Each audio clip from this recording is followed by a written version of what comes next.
भोजन करत चपल चित इत उत अवसर पाय। भाज चले किलकत मुख दधियोदन लपटाय। सियावर रामचंद्र की जय, पवन सुत हनुमान की जय, उमापति महादेव की जय। अर्थात चंचल चित वे प्रभु भोजन करते समय इधर उधर मौका देखकर मुख से किलकारी मारते हुए भाग जाते। उस समय उनके मुख में दही भात लिपटा रहता था।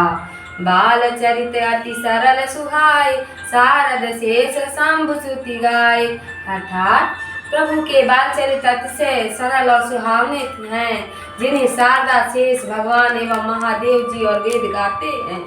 क्षेपक कथा श्री राम जी से वानर रूप हनुमान का मिलना। एक दिन एक सलूका आवा, निप के द्वार कीस नचावा।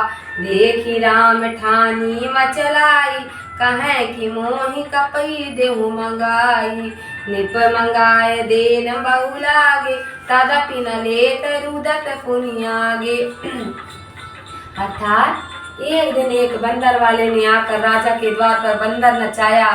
श्री राम जी ने देखकर हठ किया कि मैं बंदर लूंगा, मंगा दो। राजा तुम्हारी वस्तुएं मंगा मंगा कर देने लगे, परंतु राम जी नहीं ली और रुदन करने लगे।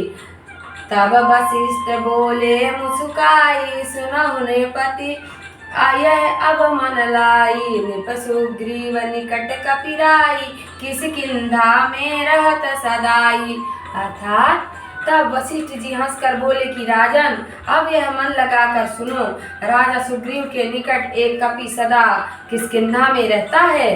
तासु निकट तुम दूत पठावहु, आदर से तुम तिन्ह बुलावहु। सुनत भूप भट भूरि पठाए, सकल सुकंठ पास चली आए। अर्थात उनके निकट आप दूत भेजकर आदर से आप उसको यहाँ बुलाओ। सुनकर राजा ने बहुत योद्धा भेजे और वे सब सुग्रीव के पास आए। जो निप कहो सुवर्णन कीना, सुनि सुकंठ तुरत कपि दीना। ले आए मंदिर हरसाई, देखी राम और लीन लगाई। अर्थात जो कुछ राजा ने कहा सुवर्णन किया, सुग्रीव ने सुनते ही महावीर को भेज दिया। वे महावीर जी को प्रसन्न मन हो मंदिर को लाए। राम ने देखकर हृदय से लगा लिया। राम जी की पतंग का इंद्रलोक पहुँचना। जहाँ तह खेले राम सुरंगा, तहाँ तहाँ कपि राखे निज संगा। एक दिन राम पतंग उड़ाई, देवलोक सो पहुँची जाई। अर्थात जहाँ जहाँ श्री रामचंद्र जी खेले, तहाँ तहाँ कपि हनुमान जी को अपने संग रखें। हनुमान जी ने छोटा सा रूप धर लिया था। एक दिन श्री रामचंद्र जी ने पतंग उड़ाई, सो इंद्रलोक तक जा पहुँची। तहाँ धरी सुत जयंत की नारी, अति विचित्र सो चंग निहारी। अर्थात वहाँ इंद्र के पुत्र जयंत की स्त्री ने वह अद्भुत पतंग देखी। मन में कीन विचार इमी, जासु बूढ़ी अस आहि। सो पुरुष कस होय दो, हंसी गली लीने सीताहि। सियावर रामचंद्र की जय, पवन सुत हनुमान की जय, उमापति महादेव की जय। अर्थात मन में विचार किया कि जिसका पतंग ऐसा है वह पुरुष कैसा होगा। यह विचार कर हंसकर पतंग पकड़ ली। तब प्रभु हनुमान ते भाखी, देखो किन पतंग गही राखी। तुरत पवन सुत जाय निहारी, देहु छाड़ी पुनि गिरा उचारी।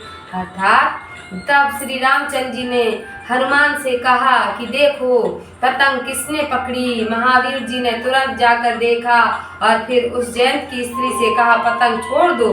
बोली जासु चंग यह नीकी, दर्शन करहूँ आस यह जी की।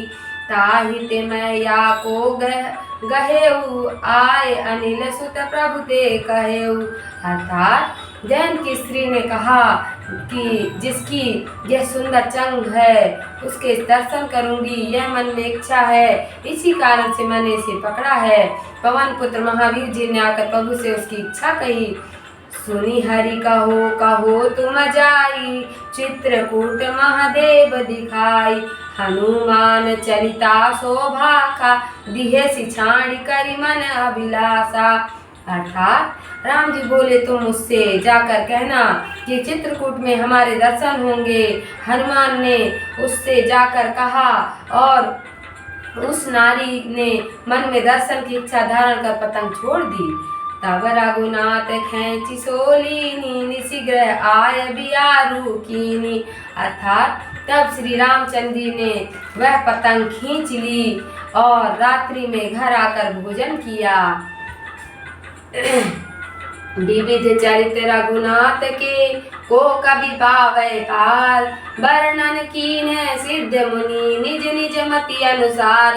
सियावर रामचंद्र की जय, पवन सुत हनुमान की जय, उमापति महादेव की जय। अर्थात श्री रामचंद्र जी के चरित पार हैं, उनका पार कौन पाए। सिद्ध मुनियों ने अपनी अपनी मति के अनुसार वर्णन किए हैं।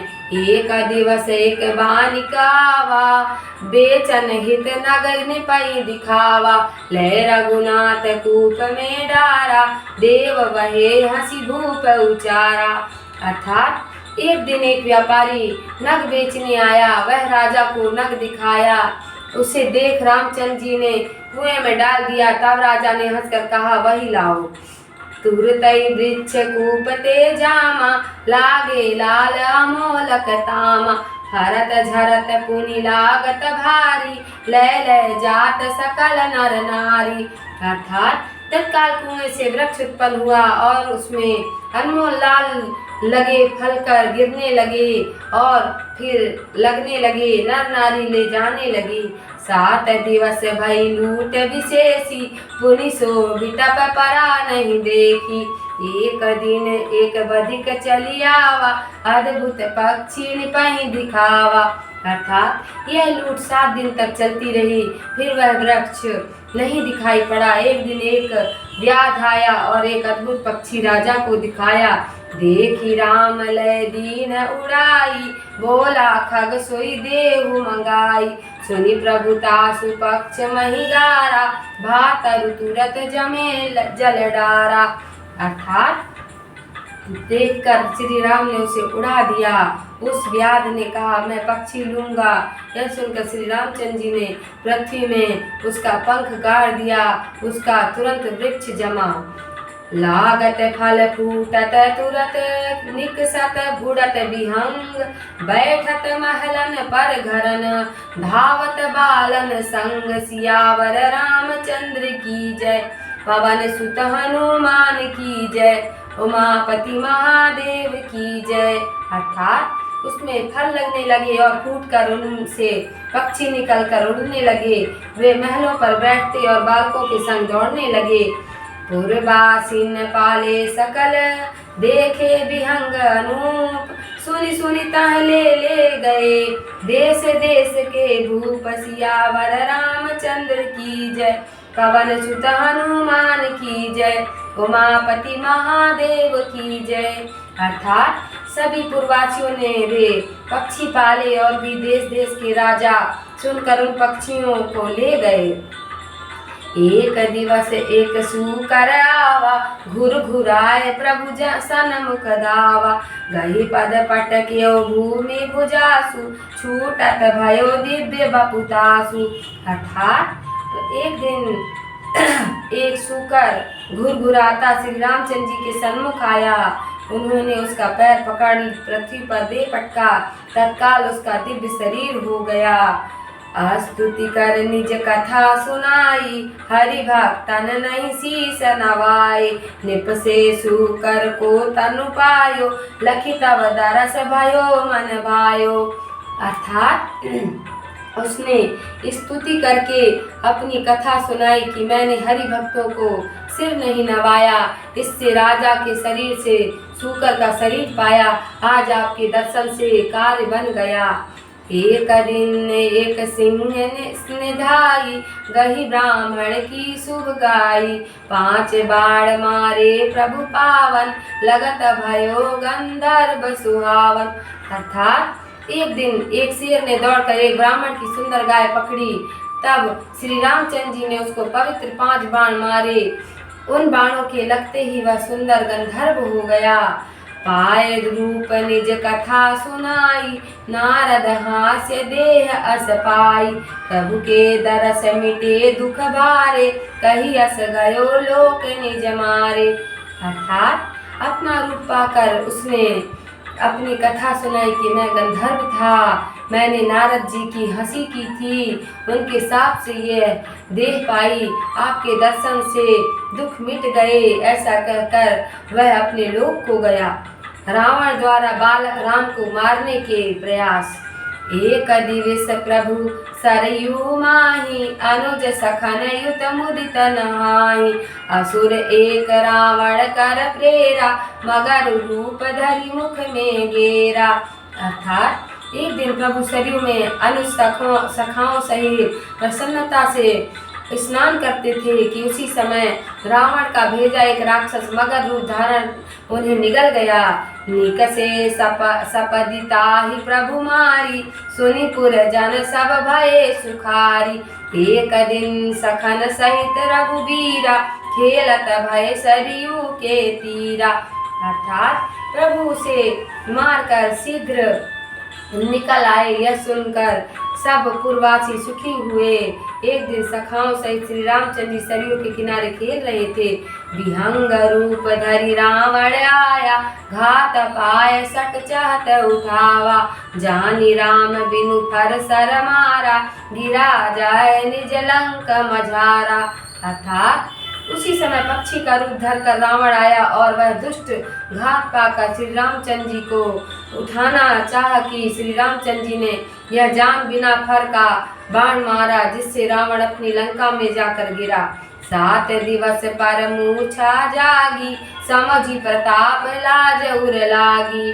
अर्थात 7 दिन बाद वह मूर्छा से जागा। उसे श्री रामचंद्र जी का यह प्रताप समझ में बड़ी लज्जा उत्पन्न हुई। छेपक समाप्त। जिन्ह कर मन इन्ह सन नहीं राता, ते जन वंचित किए विधाता।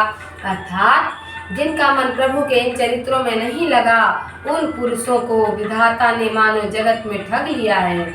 भय कुमार जब ही सब भ्राता, दीन जने गुरु पितु माता।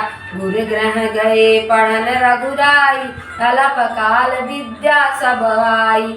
अर्थात जब सब भाई बड़े हुए तब माता पिता और वशिष्ठ जी ने उनका जनेऊ किया। पश्चात श्री रामचंद्र जी अपने भाइयों सहित गुरु के घर विद्या पढ़ने गए तो थोड़े समय में ही सारी विद्याएं आ गईं। जाकी सहज श्वास सुतिचारी, सो हरि पढ़य कौतुक भारी। विद्या विनय निपुण गुणशीला, खेल ही खेल सकत निपलीला। अर्थात जिसका स्वाभाविक श्वास ही चारों वेद हैं, वे प्रभु पढ़े, यह बड़ा आश्चर्य है। इस प्रकार विद्या विनय और शीलता आदि गुणों में दक्ष होकर प्रभु राजाओं के समस्त खेलों को खेलते थे। कर तलवान धनुष अति शोभा, देखत रूप चराचर मोहा। जिन बीथिन बिहरी हैं सब भाई, थकित मोहि होहि सब लोग लुगाई। अर्थात उनके हाथ में धनुष बाण अत्यंत शोभायमान होता, जिसे देखते ही चराचर सभी मोहित हो जाते। जिन गलियों में सब भाई विचरते, वहाँ के सब स्त्री पुरुष उन्हें देखते ही चकित हो जाते। बोलो सियावर रामचंद्र की जय, पवन सुत हनुमान की जय, उमापति महादेव की जय।